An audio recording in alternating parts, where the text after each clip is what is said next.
Manipis lang yung packaging niya. Pinaka-packaging yan. Color yellow, mabilis mong makita. SM Bonus, branded talaga. Then manipis lang siya para siyang yung Nature Spring Water. Oh, actually, Nature Spring Water nga yung manufacturer niya. Ayun o, Nature Spring Water. Ano na lang nila.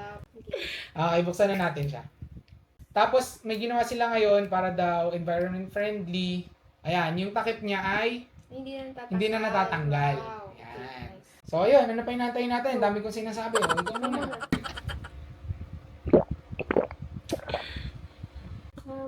Lasang okay lang, tubig. Lasang tubig. Lasang tubig. Walang kakaibangan.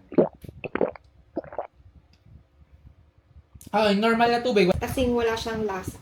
Parang wala siyang anything na nandun sa may loob ng tubig na yan. Pero sa bagay kasi distilled siya. Purest kasi yan. So walang chemicals yan, wala ring minerals. Yun lang din, wala ka rin makukuha ang sustansya from your water.